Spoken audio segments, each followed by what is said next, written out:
Hello. I am bringing forward this talk now that was indeed scheduled to be on the 4th of January through Eventbrite.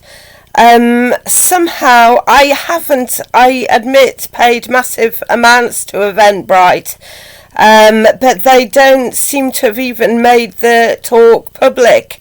It's only on an algorithm seemingly available to me alone, although I did sort of hope for attendees at a Zoom meeting.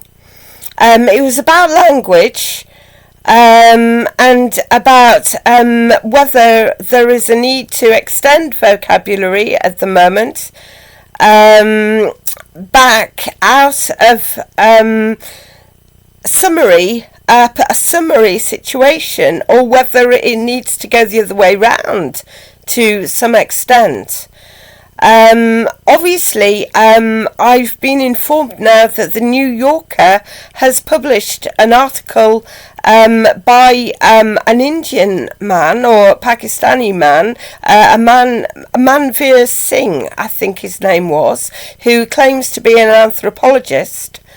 I gathered I couldn't afford to pay a full subscription, so I did not go ahead to get the immediate subscription, which I did somewhat need to be able to see the article, but I thought it would be misleading to the journalists that I might be able to, in the long term or longer term, afford to continue a subscription on the terms that they were saying a continued subscription would need to be.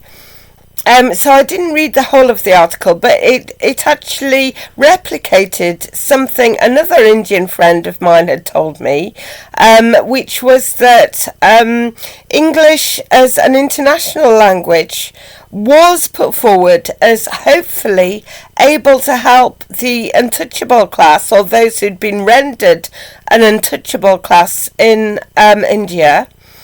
And that they were significantly disappointed by the way that their situation had not necessarily been improved markedly. Their situation must certainly be different now, because it cannot only be menial tasks that they have been involved with, if they have been involved with the process of learning English. And there must have been also some time allowed them, and also some accessibility towards being able to self-teach somewhat. So whether their situation has improved financially or not, which it might not have done, I'm sorry about that, but certainly their situation will have changed, and maybe, sadly, like a lot of working class people who've been to university lately, that they may be in that same position, that they've devoted masses of time to learning a more academic subject than sort of emptying the bins would be, and not seen some sort of immediate wealth as a result. But I don't think that it would, I hope they don't all necessarily see it as a waste of time. I feel as though it's a very generous, and some would think almost stupid thing to do, for English people, British and American people, to invite so many people to learn the language English. I think it was probably not only out of generosity, but out of urgency for diplomacy. And obviously that is somewhat compromised by the fact that English is, in some respects, such an ambiguous language, and also some of it seemingly rather covering insults and, incumbent, dear. Everybody opening a letter with the word dear, sort of highlights a financial situation in the first place that is highly worrying. It is obviously we've had the leisure to, and the financial situation, to have been able to regard it more lately as a term of endearment. But there is a threat there, and has been somewhat. Obviously, some of our language is contextual, has been contextual. So people in other geographic places might not experience the same things or have the same philosophies about the world, even though we have promoted somewhat and allowed them to join in the measure of learning the English language.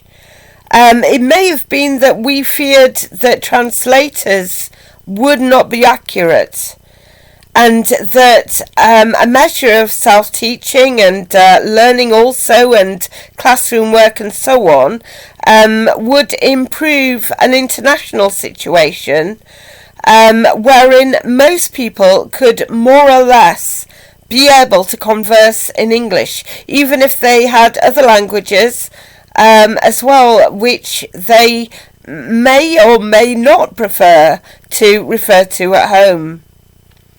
So, in many respects, it probably was in the hope that there would be a situation where international discourse could go ahead, and not necessarily exclusionary discourse. Now, obviously, when I talk about exclusion, there are some coteries within our own language system that do apply exclusive languages, not only with the intent of making a fellow feeling amongst those who've learnt that set of vocabulary, but may also be designed to exclude somewhat the scientific languages. Some of the references, the medical languages. Some people certainly don't know the generic name for some of the drugs. And would you find the generic name for many of the drugs that we do need and do use on a daily basis included in an English dictionary, even the Oxford English Dictionary, the larger Oxford English Dictionary? I think not.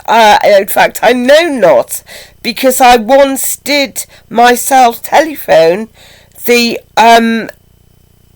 collators of the Oxford English Dictionary with a worry that some of the vocabulary, the necessary vocabulary, spanning across other areas than simply artistic ones and humanitarian ones, some of the scientific vocabulary was being excluded, and some of the names of some of the drugs which some people might find it necessary to know was being siphoned off only to GP use and to the further knowledge of chemists, because the GPs prescribing it wouldn't necessarily know the formulaic compound that would be associated with a recovery. They'd only perhaps know the name of the drug